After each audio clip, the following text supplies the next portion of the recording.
Welcome student. আজ আমরা আসছি দেখো তোমাদের ডি ব্লক মৌলসমূহের যে ভৌত ধর্ম সম্পর্কে আলোচনা করছিলাম, সেই ভৌত ধর্মের চতুর্থ ক্লাসে আজকে আমরা আলোচনা করব। দেখো, শুরু করছি অ্যাটমাইজেশন এনথ্যালপি। এর আগের ক্লাসগুলোতে তোমাদের কি হয়েছে, ভৌত ধর্মের সম্পর্কে পারমাণবিক ব্যাসার্ধ বা গলনাঙ্ক, স্ফুটনাঙ্ক ইত্যাদিগুলো নিয়ে আলোচনা করা হয়েছে, তোমরা সেগুলো পড়া করেছো। আজকে আসছি, দেখো আজকে আমি দুটো ইম্পর্টেন্ট জিনিস আলোচনা করব। প্রথম হচ্ছে অ্যাটমাইজেশন এনথ্যালপি, তারপরে যেটা অধিক ইম্পর্টেন্ট, আয়নাইজেশন এনথ্যালপি। প্রথমে আসছি, দেখো অ্যাটমাইজেশন এনথ্যালপি। এই অ্যাটমাইজেশন এনথ্যালপি আমরা কাকে বলবো? বলছে দেখো এদেরকে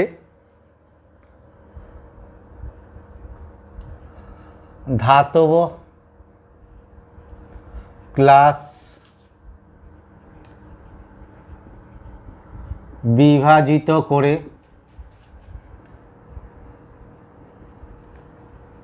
একমোল কোনো ধাতব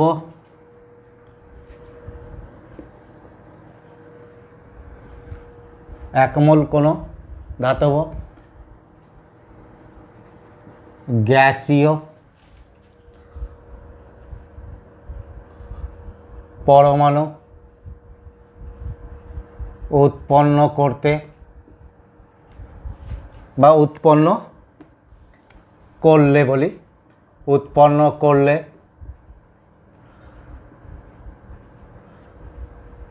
এনথ্যালপির যে পরিবর্তন ঘটে। অর্থাৎ ধাতব ক্লাসের বা ধাতব ক্লাস বিভাজিত করে একমোল কোনো ধাতব গ্যাসীয় পরমাণু উৎপন্ন করতে এনথ্যালপির যে পরিবর্তন ঘটে তাকেই আমরা বলবো অ্যাটমাইজেশন এনথ্যালপি। ধরো কোনো একটা ধাতব সলিড, একে তোমার কি হচ্ছে ডেল্টা এইচ অ্যাটমাইজেশন, তাহলে কি হবে এম জি। বা এইটাকে যদি আমরা এখানে না লিখি, এইখানে দিতে পারি, দ্যাট ইজ তোমার কি আছে মাইনাস ডেল্টা এইচ এ হয়েছে। ভালো করে খেয়াল করো তো, এখানে কি হচ্ছে, ধাতব ক্লাসকে বিভাজিত করতে হচ্ছে। তাহলে ধাতব ক্লাসকে বিভাজিত মানে কি, ধাতব বন্ধনকে বিভাজিত করতে হচ্ছে। তাহলে এইখানে বিভাজন কার ঘটছে? ধাতব বন্ধন বিয়োজন ঘটছে। তাহলে বন্ধন ঘটার জন্য এখানে তোমার কি হচ্ছে, তোমার তাপ বা শক্তির প্রয়োজন। যেহেতু এখানে দেখো বন্ধন বিভাজন ঘটাতে হচ্ছে, তাহলে এখানে তাপ বা শক্তির প্রয়োজন। তাহলে এই প্রক্রিয়াটা কি প্রক্রিয়া হবে, অর্থাৎ এই প্রক্রিয়াটা কি প্রক্রিয়া হবে, দ্যাট ইজ তাপগ্রাহী প্রক্রিয়া। তাহলে তাপগ্রাহী প্রক্রিয়া হওয়ার জন্য ডেল্টা এইচ এর মান কি হয়ে যাবে, সর্বদা পজিটিভ হয়েছে। এবং এইখানে দেখো এই অ্যাটমাইজেশন এনথ্যালপির মান কি হবে,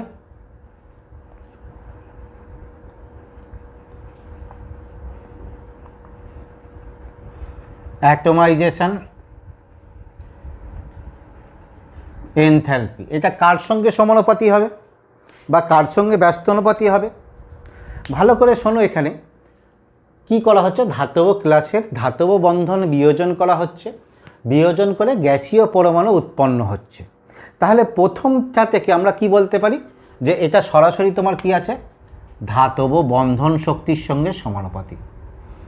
ধাতব বন্ধন বা এখানে ধাতব বন্ধন এর সঙ্গে সমানুপাতিক। বা এইটাকে দেখো, আমরা যদি এইটাকে বলি সলিড, হিট প্রয়োগ করেছি, তাহলে আগে লিকুইড গেছে, তারপরে গ্যাস হয়েছে, তাহলে কার সঙ্গে সমানুপাতি হতে পারে, ধাতুর গলনাঙ্ক গলনাঙ্ক ও স্ফুটনাঙ্ক। গলনাঙ্ক স্ফুটনাঙ্কের সঙ্গে সমানুপাতিক, বা আরও ভালো করে বললে গলনের এনথ্যালপি স্ফুটনের এনথ্যালপি এর সঙ্গে সমানুপাতিক হবে। তাহলে যদি আমরা দেখো এর ক্ষেত্রে দেখি কোনো একটা পর্যায়ের ক্ষেত্রে, পর্যায়ে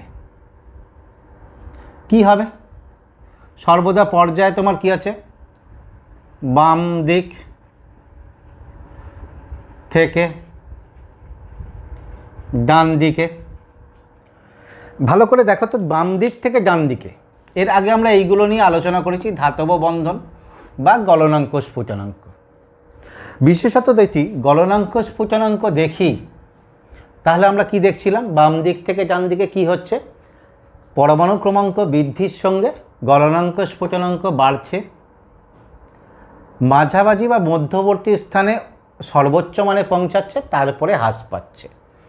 তাহলে অ্যাটমাইজেশন এনথ্যালপির মানও কী হবে, বাম দিক থেকে ডান দিকে কী হবে, পরমাণু ক্রমাঙ্ক বৃদ্ধির সঙ্গে বৃদ্ধি পাবে, এবং মাঝামাঝি কী হবে, সর্বোচ্চ মানে পৌঁছে আবার হ্রাস পেতে থাকবে।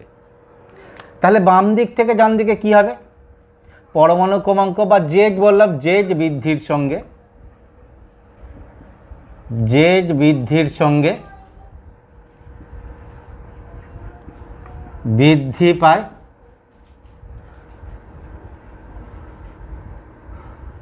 মধ্যবর্তী স্থানে সর্বোচ্চ মানে পৌঁছায়, বা মধ্যবর্তী স্থান, হ্যাঁ ঠিক আছে, মধ্যবর্তী স্থানে সর্বোচ্চ মানে পৌঁছায়, এবং এরপর হ্রাস পেতে থাকে। হ্রাস পেতে থাকে কারণ এখানে তোমরা এইগুলো ছাড়াও এ দিয়েও বলতে পারো, ডি অরবিটালের বিজোড় ইলেকট্রন বাম দিক থেকে যত ডান দিকে যায়, ডি অরবিটালের বিজোড় ইলেকট্রন বাড়ে, ধাতব বন্ধন বাড়তে থাকে, বাড়তে বাড়তে মধ্যবর্তী স্থানে সর্বোচ্চ অর্থাৎ ক্রোমিয়ামের ক্ষেত্রে, তারপরে আবার বিজোড় ইলেকট্রনের সংখ্যা কমতে থাকে, ধাতব বন্ধনের দৃঢ়তা কমতে থাকে, সেই কারণে অ্যাটমাইজেশন এনথ্যালপি হ্রাস পেতে থাকে। এবার দেখো কোনো একটা শ্রেণীতে যদি দেখি,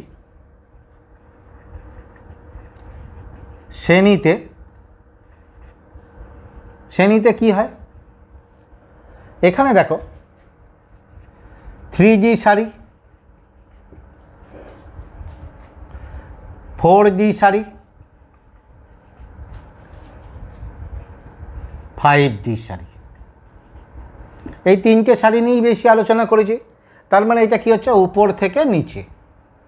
3D সারি অপেক্ষা 4D সারি সামান্য বেশি হয়, এটা খুব সামান্য। 4D অপেক্ষা 5D খুব বেশি হয়, কারণ যত এদিকে যাব মৌলগুলোর কি হয়ে যায়, ধাতব চরিত্র বৃদ্ধি পায়। এই ধাতব চরিত্র বা গলনাঙ্ক স্ফুটনাঙ্ক নিয়ে তোমাদের আগের ক্লাসে বিস্তারিত আলোচনা করা হয়েছে। তাহলে যত উপর নিচে দিকে যাব, অর্থাৎ তোমার 3D থেকে 4D, 4D থেকে 5D, সেখানে ধাতব চরিত্র বৃদ্ধি পাবে, এবং ধাতব চরিত্র বৃদ্ধি পাওয়ার জন্য এর ক্ষেত্রে তোমার কি হবে, অ্যাটমাইজেশন এনথ্যালপির মান ক্রমশ বৃদ্ধি পাবে, এবং এর ক্ষেত্রে তোমার কি আছে, 5D সারির ক্ষেত্রে সেটা খুব বেশি হয়। এরপরে আমরা আসছি দেখো আর একটা গুরুত্বপূর্ণ ভৌত ধর্ম, যেখান থেকে অনেক কোশ্চেন হয়, আয়নায়ন এনথ্যালপি বা আয়নাইজেশন এনথ্যালপি। তোমরা জানো আয়নাইজেশন এনথ্যালপিটা কি? আয়নাইজেশন এনথ্যালপি কি, কোনো একটা গ্যাসীয় পরমাণু থেকে একটা ইলেকট্রন বহিস্থ কক্ষ থেকে ইলেকট্রন বের করে গ্যাসীয় ক্যাটায়নে পরিণত করতে যে শক্তির প্রয়োজন, তাকে বলছে আয়নাইজেশন এনথ্যালপি। যদি প্রথম ইলেকট্রনটা বের করা হয় তাকে বলা হয়, প্রথম ইলেকট্রনটা বের করতে যে শক্তির প্রয়োজন তাকে বলা হচ্ছে প্রথম আয়নাইজেশন এনথ্যালপি। দ্বিতীয় ইলেকট্রনটা বের করতে যে শক্তির প্রয়োজন হয়, অর্থাৎ একটা ক্যাটায়ন থেকে দ্বিতীয় ইলেকট্রনটা বের করতে যে শক্তির প্রয়োজন হয়, তাকে আমরা বলবো দ্বিতীয় আয়নায়ন এনথালপি। ঠিক একইভাবে তৃতীয় একটি ইলেকট্রন বের করতে যে শক্তির প্রয়োজন হবে তাকে বলবো তৃতীয় আয়নায়ন এনথালপি। তো দেখো আয়নাইজেশন এনথালপি, প্রথম দেখো এরা হচ্ছে ধাতু। ধাতুর বৈশিষ্ট্য কি? ইলেকট্রন বর্জন করে ক্যাটায়নে পরিণত হবে। তাহলে ইলেকট্রন বর্জন করে যদি ক্যাটায়নে পরিণত হয় সহজে, তাহলে এদের ক্ষেত্রে আয়নাইজেশন এনথালপির মান কি হবে? কম। অর্থাৎ কিন্তু মানটা কম হলেও এদের ক্ষেত্রে কি হবে? এস এবং পি ব্লকের মাঝামাঝি, অর্থাৎ এদের এস ব্লক মৌল অপেক্ষা বেশি হবে কিন্তু পি ব্লক মৌল অপেক্ষা কম হবে। তাহলে এদের ক্ষেত্রে আয়নাইজেশন এনথালপি বা আইই কার ক্ষেত্রে? D block. এই এলিমেন্টগুলোর ক্ষেত্রে ডি ব্লকের কি হবে? কার ক্ষেত্রে বেশি হবে? S block. এস ব্লক অপেক্ষা বেশি হবে কিন্তু কম হবে কার থেকে? P block. পি ব্লক অপেক্ষা কম হবে। হয়েছে? এবার দেখো এদের ক্ষেত্রে যদি আমরা মৌলগুলোকে দেখি, তোমাদের মৌলগুলো মনে আছে? স্ক্যান্ডিয়াম অর্থাৎ সচিন তেন্ডুলকার ভারতীয় ক্রিকেটের মাস্টার, ফুটবলের কোচিং নেয়নি কখনো জিন্দেগিতে। এই এরা কোন শ্রেণীর? 3D। 3D সারি বা প্রথম সারি সন্ধিগত মৌল। বলছে প্রথম সারি সন্ধিগত মৌলের ক্ষেত্রে যদি দেখি, দেখো অর্থাৎ এদের পর্যায়ে কোথায়? বাম থেকে ডানে, অর্থাৎ এদিক থেকে এদিকে কি হয়? আইই এর মান, বা এটাকে বলতে পারি যে পরমাণু ক্রমাঙ্ক বৃদ্ধির সঙ্গে পরমাণু ক্রমাঙ্ক বৃদ্ধির সঙ্গে আইই এর মান ক্রমশ বৃদ্ধি পায়, কিন্তু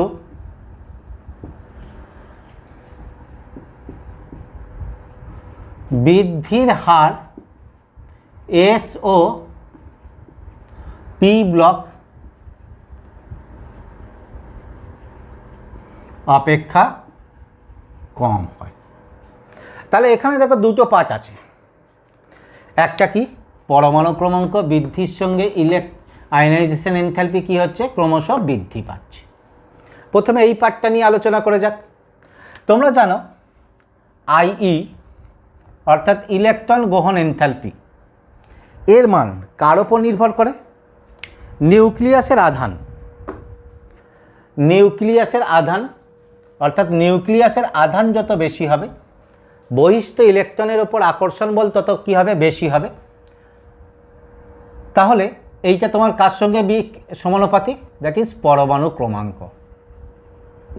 পরমাণু ক্রমাঙ্ক বা এখানে বলা যেতে পারে নিউক্লিয়াসের আধান।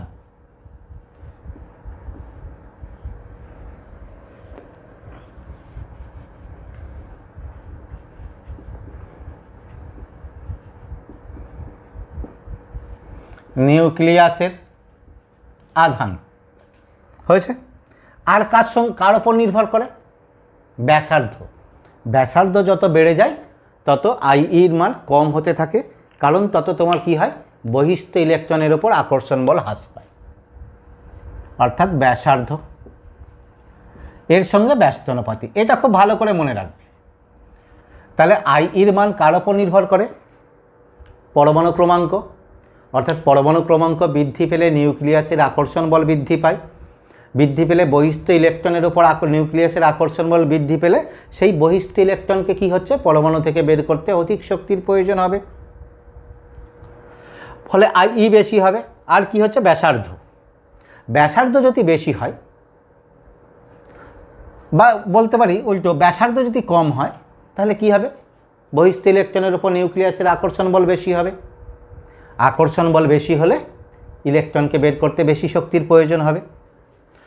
এদের ক্ষেত্রে দেখো ব্যাসার্ধগুলো তোমরা জানো এখান থেকে এইখানে, এখান থেকে এই আয়রন পর্যন্ত ব্যাসার্ধ হ্রাস, এগুলো অপরিবর্তনীয়, এখানে বৃদ্ধি।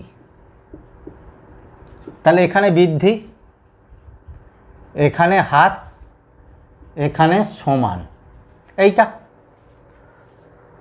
তাহলে বাম দিক থেকে ডান দিকে ভালো করে খেয়াল করো, বাম দিক থেকে ডান দিকে পরমাণু ক্রমাঙ্ক বৃদ্ধির সঙ্গে তোমার কি হচ্ছে নিউক্লিয়াসের, ভালো করে নিউক্লিয়াসের আকর্ষণ বা পরমাণু ক্রমাঙ্ক বৃদ্ধির সঙ্গে নিউক্লিয়াসের আধান কি হচ্ছে বৃদ্ধি পাচ্ছে, অর্থাৎ জেড বৃদ্ধির সঙ্গে নিউক্লিয়াসের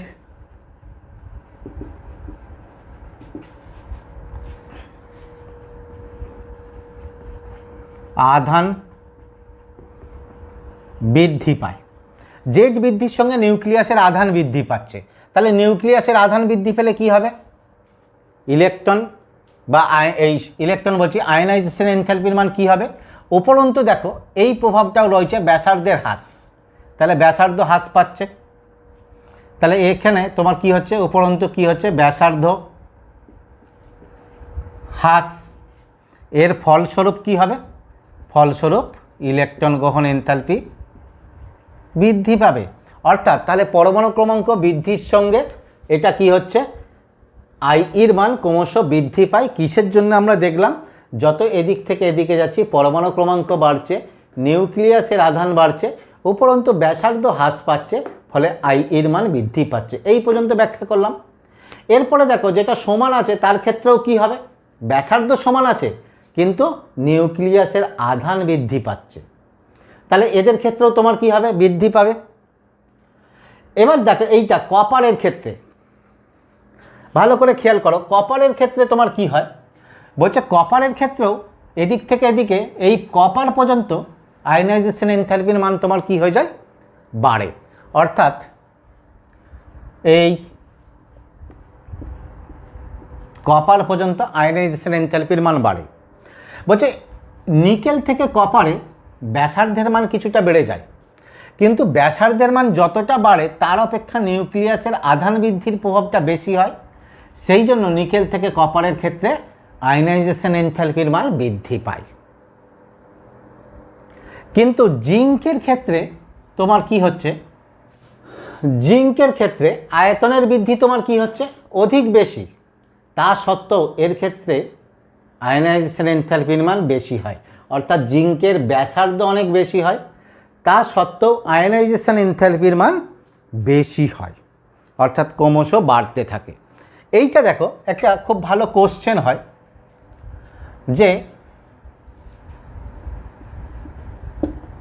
কপার পরমাণু অপেক্ষা জিঙ্কের আকার বড় হলেও জেডেনের আইই এর মান বেশি হয়। এইখানটা বলেছি নিকেল থেকে জিঙ্ক, এটা এর আগের ক্ষেত্রেও দেখো এর বলা হয়েছিল অন্য ধর্মগুলোর ক্ষেত্রেও, বলছে এখান থেকে ব্যাসার্ধ যতটা বৃদ্ধি পাচ্ছে তার অপেক্ষা নিউক্লিয়াসের আধান বৃদ্ধি পাচ্ছে, ফলে তোমার কি হয়ে যাচ্ছে বহিস্থ ইলেকট্রনের উপর আকর্ষণ বাড়ছে, ফলে আয়নাইজেশন এনথালপির মান বৃদ্ধি পাচ্ছে।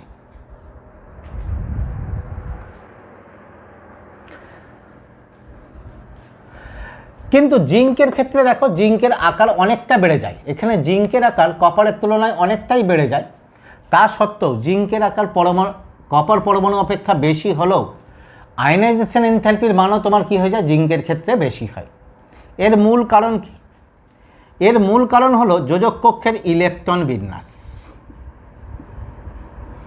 কপার, এর ক্ষেত্রে ইলেকট্রন বিন্যাসটা খেয়াল করো, কত 4s1 3d10 হয়েছে।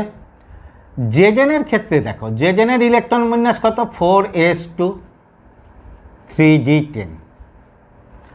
এখানে দেখো এর যদি বক্স ডায়াগ্রাম করি তাহলে এই হলো 4s,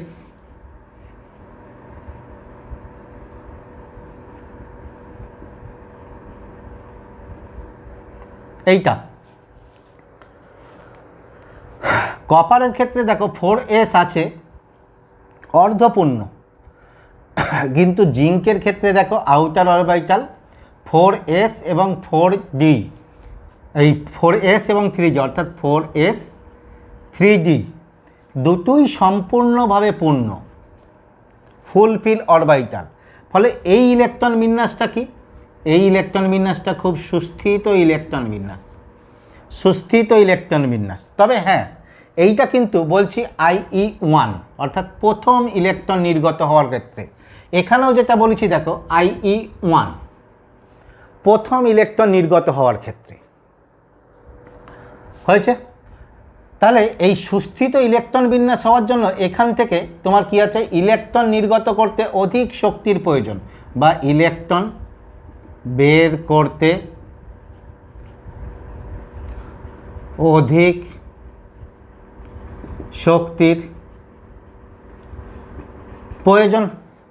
অধিক শক্তির প্রয়োজন কারণ ওখানে সুস্থিত ইলেকট্রন বিন্যাস। ফলে কপার অপেক্ষা জিঙ্কের আকার বড় হলেও এর ক্ষেত্রে প্রথম আয়নাইজেশন এনথালপির মান, অর্থাৎ কপারের ক্ষেত্রে এই প্রথম আয়নাইজেশন এনথালপির মান কপার অপেক্ষা জিঙ্কের ক্ষেত্রে বেশি হয়। যদি আমরা দেখি দেখো এদের ক্ষেত্রে দ্বিতীয় আয়নাইজেশন এনথালপির মান,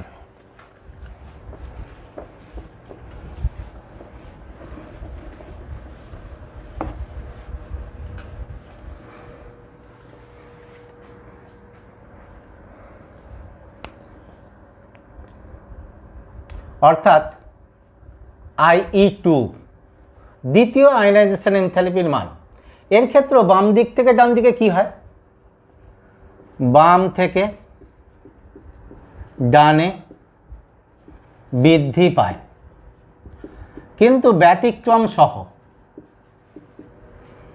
ব্যতিক্রম সহ। অর্থাৎ দ্বিতীয় আয়নাইজেশন এনথালপির মানও একই কারণে, নিউক্লিয়াসের আধান বৃদ্ধি এবং ব্যাসার্ধ হ্রাস একই কারণে বাম থেকে ডানে বৃদ্ধি পাবে, ব্যতিক্রম সহ। কিন্তু অনেক ব্যতিক্রম দেখা যায়, যেমন দেখো ক্রোমিয়াম দ্বিতীয় আয়নাইজেশন এনথালপি, অর্থাৎ কোনটা তাহলে, পরমাণু একটা ইলেকট্রন ত্যাগ করে দিয়ে গ্যাসীয় পরমাণু একটা ইলেকট্রন ত্যাগ করে দিয়ে গ্যাসীয় ক্যাটায়ন, অর্থাৎ E+। এখানে যেটা হচ্ছে দেখো, যেটা আসছে দ্যাট ইজ IE1। এবার দেখো একটা ক্যাটায়ন, সেখান থেকে গ্যাসীয় ক্যাটায়ন আরও একটা ইলেকট্রন নির্গত করে দিয়ে 2+ পরিণত হচ্ছে,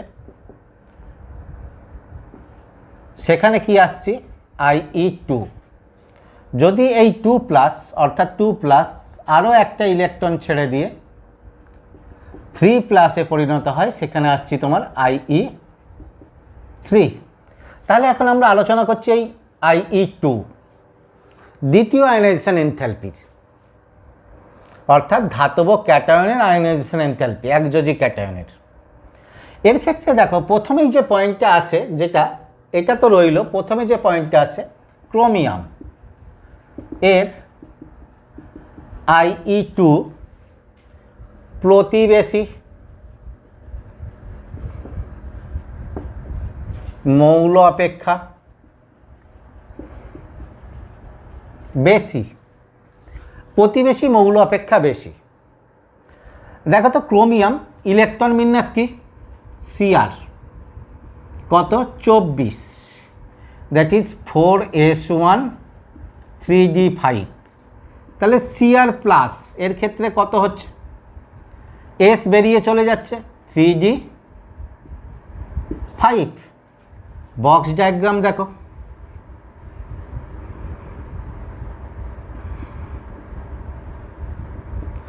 অর্থাৎ হাফ ফিল্ড সুস্থিত সুস্থিত। অপরপক্ষে ক্রোমিয়ামের আগে কি আছে দেখো, ভ্যানাডিয়াম। ভ্যানাডিয়াম কত, 23, ইলেকট্রন বিন্যাস কত, 4s2 3d3, এইটা। তাহলে এর ক্ষেত্রে দেখো, যদি আমরা ভ্যানাডিয়াম প্লাস করি, ভালো করে দেখো, ভ্যানাডিয়াম যদি প্লাস করি তাহলে আগে ভ্যানাডিয়ামের ছিল এইটা, একটা ইলেকট্রন বেরিয়ে যাবে, কোথা থেকে বেরোবে, বহিস্থ কক্ষ অর্থাৎ 4s থেকে, তাহলে 4s1। তাহলে এর ক্ষেত্রে দেখো ইলেকট্রন বিন্যাস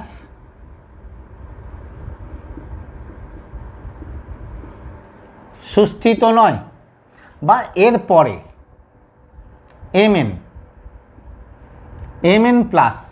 আগে আমরা mn এর ইলেকট্রন বিন্যাসটা বলি। mn কত, 25, ইলেকট্রন বিন্যাস কত, 4s2 3d5, 4s2 3d। তাহলে mn প্লাসের কত ক্ষেত্রে কী হবে, 4s1। এর ক্ষেত্রেও কিন্তু হাফ ফিল্ড থাকছে, কিন্তু ক্রোমিয়ামের ক্ষেত্রে আকারটা ছোট হওয়ার জন্য এবং সুস্থিত ইলেকট্রন বিন্যাস হওয়ার জন্য এর ক্ষেত্রে তোমার কি হবে, এই সুস্থিত ইলেকট্রন বিন্যাসের জন্য এর ক্ষেত্রে পরমাণু ক্রমাঙ্ক কি হবে, তুলনামূলক প্রতিবেশী মৌলের ক্ষেত্রে যতটা পারমাণবিক ক্রমাঙ্ক হয় তার অপেক্ষা ক্রোমিয়ামের ক্ষেত্রে বেশি হবে। এরপরে দেখো এই IE2-র ক্ষেত্রে আরেকটা আমরা দেখতে পাই, যেটা জিঙ্ক এবং কপারের ক্ষেত্রে। কোশ্চেন দেখো, কপারের IE1 জেড অপেক্ষা, বা বলতে পারি উল্টোটা বলি, জিঙ্কের IE1 CU অপেক্ষা বেশি, কিন্তু IE2 কম। কেন? দেখো, কপারের IE আর জিঙ্কের IE1 এটা আমরা তুলনা করেছি, অর্থাৎ CU IE1 কি ছিল, এর অপেক্ষা Zn IE1 বেশি ছিল। এইটা আমরা ব্যাখ্যা করেছি, কারণ Zn এর সুস্থিত ইলেকট্রন বিন্যাস। পরে যেটা দেখো, দ্বিতীয় বলছে কপার IE2 এইটা বেশি হচ্ছে, দ্যাট ইজ Zn IE2 অপেক্ষা। এইটার কারণ কি, একই কারণ, ইলেকট্রন বিন্যাস। এইটা কপার, ভালো করে দেখো তো, CU প্লাস এর ক্ষেত্রে ইলেকট্রন বিন্যাস কত হচ্ছে, দ্যাট ইজ 4s0 3d10। কারণ কপারের কত ছিল, 4s1 3d10। তাহলে কপার প্লাসের কি হবে, এস থেকে চলে গেছে, অর্থাৎ 4s0 3d10। জিঙ্কের ক্ষেত্রে দেখো Zn প্লাস কত, 4s1 3d10। এইটা বক্স ডায়াগ্রামে যাও, এই ইলেকট্রনটা নাই, দেখো ডি ফুলফিল,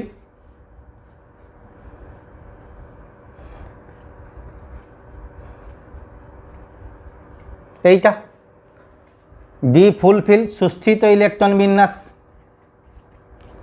সুস্থিত ইলেকট্রন বিন্যাস।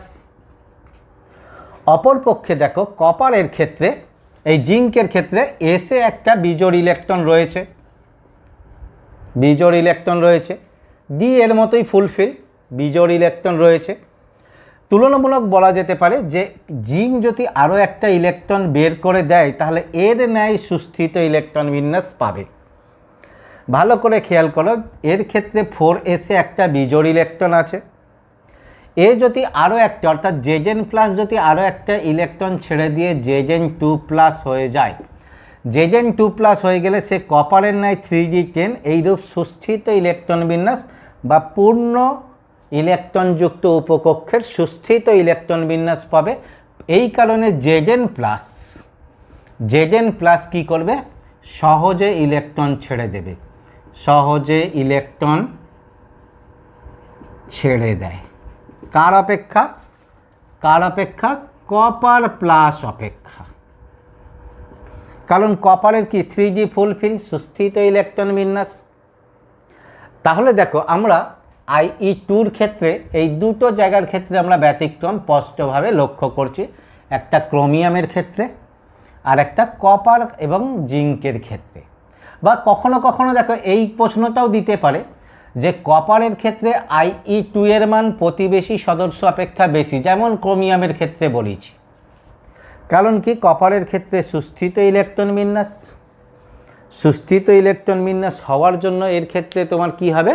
ইলেকট্রন বের করতে অধিক শক্তির প্রয়োজন হবে, তাই এর ক্ষেত্রে দ্বিতীয় আয়নাইজেশন এনথালপির মান কি হবে? বেশি হবে। দেখো আমরা যদি IE3 আসি, IE3টা তাহলে তোমরা দেখেছো কি হবে? 2+, আরও একটা ইলেকট্রন ছেড়ে দিয়ে 3+ পরিণত হতে যেটা প্রয়োজন, শক্তির প্রয়োজন, দ্যাট ইজ IE3। এই IE3-র মান কার থেকে? IE2 বা IE1 প্রথম আয়নাইজেশন এনথালপি বা দ্বিতীয় আয়নাইজেশন এনথালপির তুলনায় তৃতীয় আয়নাইজেশন এনথালপির মান খুব বেশি হবে। কারণ কি হচ্ছে? একটা দ্বিযোজী ক্যাটায়ন থেকে ইলেকট্রন নির্গত হচ্ছে। ক্যাটায়নের ক্ষেত্রে কি জানো? ইলেকট্রন অপেক্ষা প্রোটন সংখ্যা বেশি, ফলে ইলেকট্রন প্রতি নিউক্লিয়াসের আকর্ষণ বল বেশি। তাই এই অধিক আকর্ষণ বল যুক্ত ইলেকট্রনকে নির্গত করতে তোমার কি হবে? অধিক শক্তির প্রয়োজন হবে। এবং এর ক্ষেত্রেও তোমার কি হবে? পর্যায় বরাবর বাম দিক থেকে ডান দিকে একই রূপ পরিবর্তন হবে, কিন্তু ওই ইলেকট্রন বিন্যাসের কারণে এখানেও আমরা ব্যতিক্রম দেখতে পাব। যেমন ধরো এইটার ক্ষেত্রে, এইটা ম্যাঙ্গানিজ এবং আয়রন, এর ক্ষেত্রে আমরা কোশ্চেন দিতে পারি যে Mn এর IE3 এর মান উচ্চ, বা বলতে পারি Fe অপেক্ষা বেশি। কেন? Mn এর ক্ষেত্রে ইলেকট্রন বিন্যাস দেখো, Mn কত? 25, তাহলে কত হচ্ছে? 4s2 3d5। তাহলে থার্ড আয়নাইজেশন এনথালপি তার মানে কত? Mn2+। Mn2+ দেখো 4s0, অর্থাৎ এই দুটো ইলেকট্রন চলে গেছে 3d5। আয়রনের ক্ষেত্রে কত? 26, ইলেকট্রন বিন্যাস কত? 4s2 3d6। Fe2+ এর ক্ষেত্রে কি হবে? 4s0 3d6। এর ক্ষেত্রে যদি বক্স ডায়াগ্রাম করো, দেখো 4s0 কোনো ইলেকট্রন নাই, 3d5 অর্থাৎ তোমার কি আছে? হাফ ফিল্ড হলেই তোমার কি আছে? সুস্থিত হওয়ার জন্য তোমার কি আছে? ইলেকট্রন নির্গত করতে অধিক শক্তির প্রয়োজন। অপরপক্ষে দেখো এর ক্ষেত্রে বক্স ডায়াগ্রাম যদি আমরা করি, S ইলেকট্রন নাই, ডিএতে 6টা ইলেকট্রন, দেখো আছে কটা? 6টা ইলেকট্রন, ইনকমপ্লিট ফিল্ড।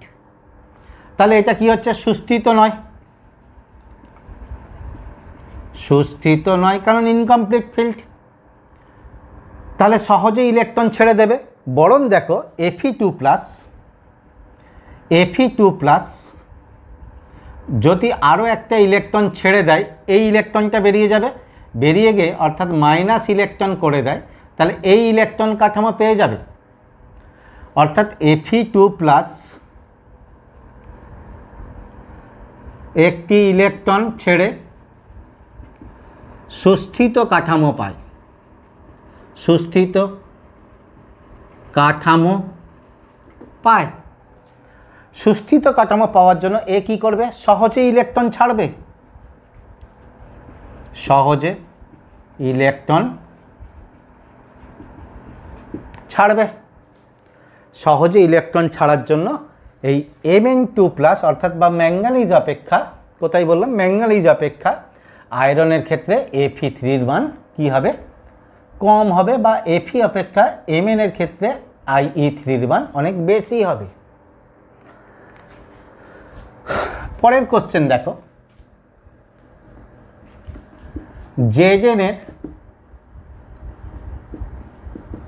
IE3 এর মান খুব উচ্চ, বা এটাকে আমরা তোমার কপারের সঙ্গে তুলনা করেও বলতে পারতাম। আচ্ছা দেখো, এইটা ক্ষেত্রে তোমরা পরিষ্কার বুঝেছ ইলেকট্রন বিন্যাসের জন্য এটা সুস্থিত ইলেকট্রন বিন্যাস, ইলেকট্রন ছাড়বে না, এর সুস্থিত নয়, বরং একটা ইলেকট্রন ছেড়ে দিয়ে N9 সুস্থিত কাঠামো পাবে, ফলে সহজে ইলেকট্রন ছাড়বে, তাই IE কম হবে। ঠিক আছে, তাহলে এবার আমরা ওটা দেখব।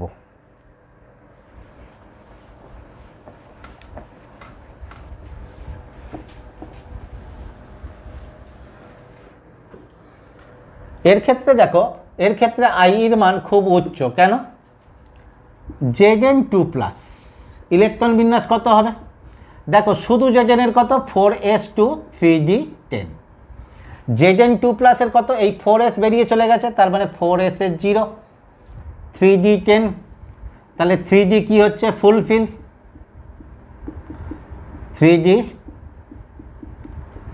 3d ফুলফিল অর্থাৎ তোমার কি আছে? সুস্থিত কাঠামো, সুস্থিত কাঠামো,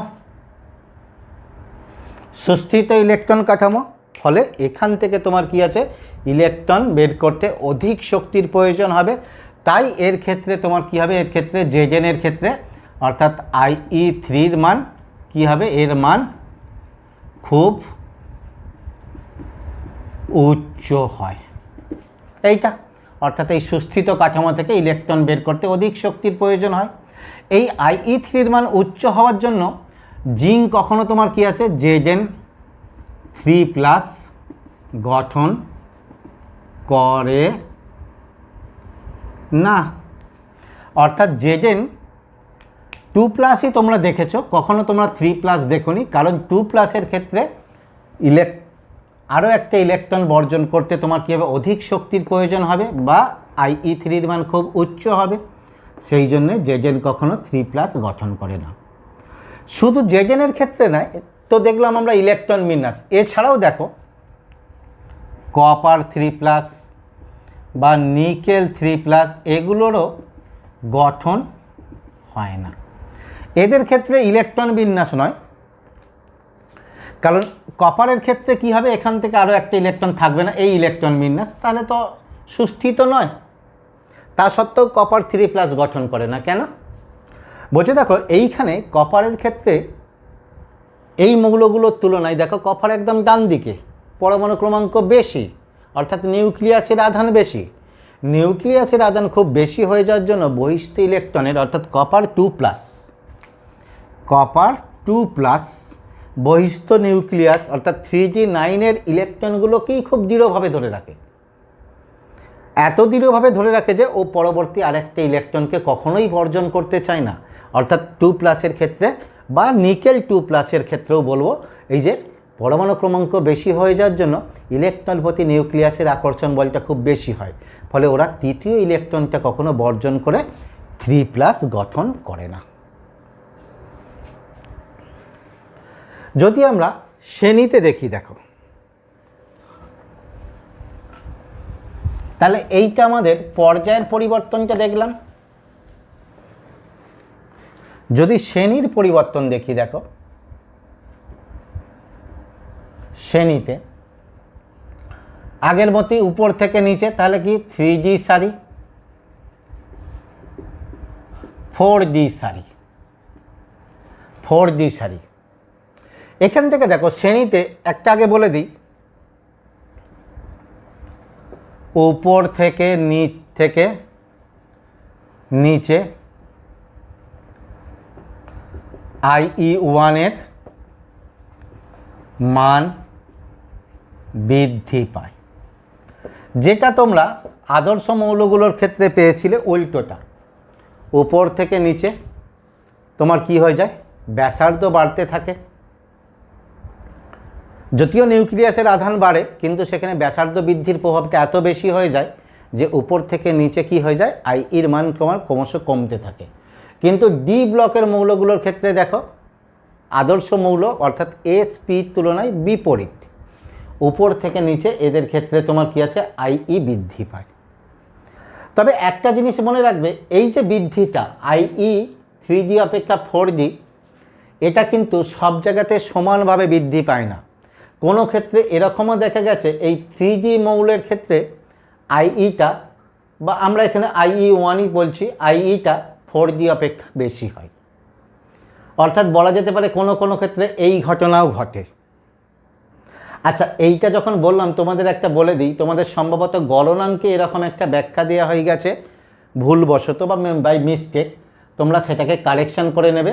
ওখানে কিন্তু এরকমটা নাই, তুলনামূলকভাবে 3G অপেক্ষা 4G ক্ষেত্রে বেশি। এখানে কিন্তু বেশি কম হয়। কিসের কারণে এটা হয়? ইলেকট্রন বিন্যাসের কারণে। তোমাদের একটা উদাহরণ সহ দেখাবো। এর অপেক্ষা দেখো, এরপরে আসছে তোমার কি আছে, 5D সারি। 5D সারি এটা কি হয়, খুব বেশি হয়। অর্থাৎ তোমার কি দেখলাম, 3G থেকে সাধারণত 4G বেশি, কোনো কোনো ক্ষেত্রে 3Gর বেশি হয়। এইটুকুটা আগে ব্যাখ্যা করে দিই। দেখো, তোমরা দেখেছো এর ক্ষেত্রে ধরো কপার, এটা কি কপার, Zn, নিকেল, তার আগে কি আছে, কোবাল্ট, আয়রন ইত্যাদি। কপারের পরে কি আছে, কপার, সিলভার, গোল্ড। নিকেলের পরে কি আছে দেখো, প্যালাডিয়াম, প্লাটিনাম। হয়েছে? তাহলে আমরা যদি শুধুমাত্র দেখি যে উপর থেকে নিচে বাড়ে, তাহলে আমরা কি বলতে পারি, that is IE car, nickel অপেক্ষা তোমার কি হবে, প্যালাডিয়াম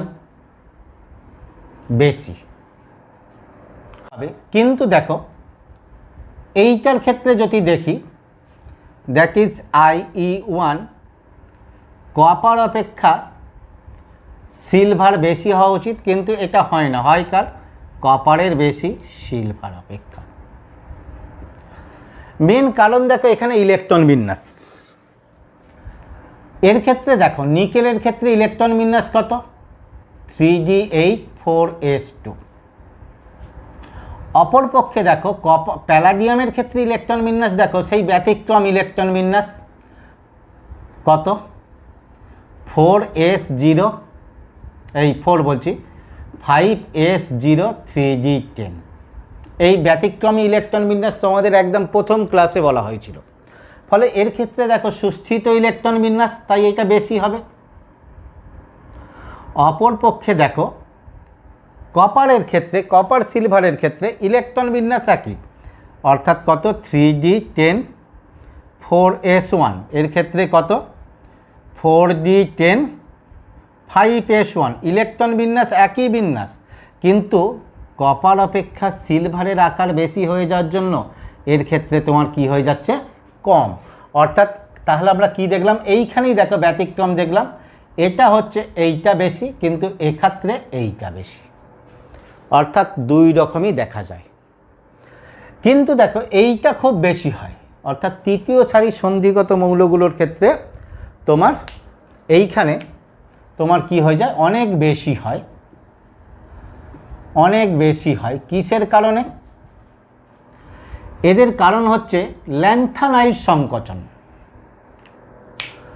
অর্থাৎ তৃতীয় সারির সন্ধিগত মৌলগুলির ক্ষেত্রে তোমরা জানো পারমাণবিক ক্রমাঙ্ক কত করে বৃদ্ধি পেয়েছে, এখানে দেখো +18, এখানে দেখো 32।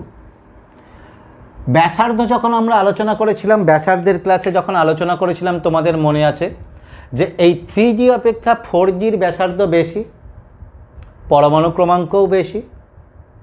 কিন্তু এই 4G থেকে 5G, অর্থাৎ দ্বিতীয় সারি থেকে তৃতীয় সারি সন্ধিগত মৌলের ব্যাসার্ধ প্রায় সমান, এই দুটোর ক্ষেত্রে ব্যাসার্ধ সমান, কিন্তু পারমাণবিক ক্রমাঙ্ক কি হচ্ছে 32 একক বেড়ে গেছে। ফলে বহিস্থ ইলেকট্রনের ওপর নিউক্লিয়াসের আকর্ষণ বল তোমার কী হয়ে গেছে, খুব বেড়ে যায়। এই বেড়ে যাওয়ার জন্য এক্ষেত্রে তোমার কি হচ্ছে, ইলেকট্রন নির্গত করতে অধিক শক্তির প্রয়োজন হয়। এই জন্যে তৃতীয় আয়নাইজেশন এনথ্যালপির মান 5D সারির ক্ষেত্রে, অর্থাৎ তৃতীয় সারির সন্ধিগত মৌলগুলির ক্ষেত্রে এর ক্ষেত্রে মানটা খুব বেশি হয়। এরপর আমরা একটু দেখব, দেখো আয়নাইজেশন এনথ্যালপির সঙ্গে যৌগের স্থায়িত্ব। বলছে দেখো এই আয়নাইজেশন এনথ্যালপি এর মান কম হলে যৌগের স্থায়িত্ব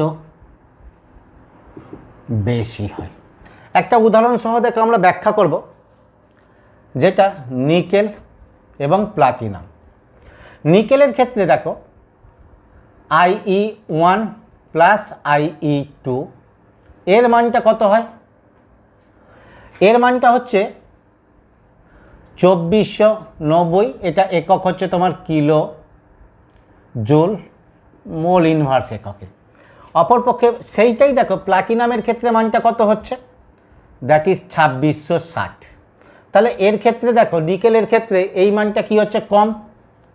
নিকেলের ক্ষেত্রে কি বলেছি, কম হলে যৌগের স্থায়িত্ব বেশি হয়। তা অর্থাৎ নিকেল 2+ এর স্থায়িত্ব কি হবে, এর স্থায়িত্ব প্লাটিনাম 2+ অপেক্ষা বেশি। অপরপক্ষে দেখো নিকেলের যদি এইটা আমরা দেখি IE1 IE2 plus IE3 plus IE4, অর্থাৎ 4টে আয়নাইজেশন এনথ্যালপির সমষ্টি, তাহলে মানটা আসে মোটামুটি 11260। এর ক্ষেত্রে দেখো আসে 9360। অর্থাৎ নিকেলের ক্ষেত্রে আমরা কি দেখলাম, মানটা এইটা কিলোজুল মোল ইনভার্স। প্লাটিনামের ক্ষেত্রে তোমার কি আছে, মান এইটা। তাহলে কার ক্ষেত্রে কম, প্লাটিনাম এর ক্ষেত্রে কম। তাহলে এখানে আমরা কি বলতে পারি, যে প্লাটিনাম 4 এর স্টেবিলিটি স্থায়িত্ব কি হবে, নিকেল 4 অপেক্ষা বেশি। অর্থাৎ এটা কি স্থায়িত্ব, যৌগের স্থায়িত্ব। অর্থাৎ নিকেল প্লাটিনাম 4+ যৌগের স্থায়িত্ব কি হবে, নিকেল 4+ যৌগের স্থায়িত্ব অপেক্ষা বেশি হবে। যেখানে দেখো এখানে মালটা উল্টো হওয়ার জন্য এটাই উল্টো হয়েছিল, নিকেল 2+ স্থায়িত্ব প্লাটিনাম 2+ অপেক্ষা বেশি ছিল। বলছে এই কারণে দেখো এর ক্ষেত্রে K2 PT Cl6 এরকম আমরা জটিল যৌগের অস্তিত্ব পাই, কিন্তু K2 NiCl6 এরকম আমরা জটিল যৌগের অস্তিত্ব পাই না, কারণ এর ক্ষেত্রে তোমার কি আছে, স্থায়িত্ব খুব কম। তাহলে এই গেল তোমাদের দেখো আয়নাইজেশন এনথ্যালপি। তাহলে এইখানটা থেকে অনেক কোশ্চেন হয়, তোমরা এই অংশটা খুব ভালো করে তৈরি করবে।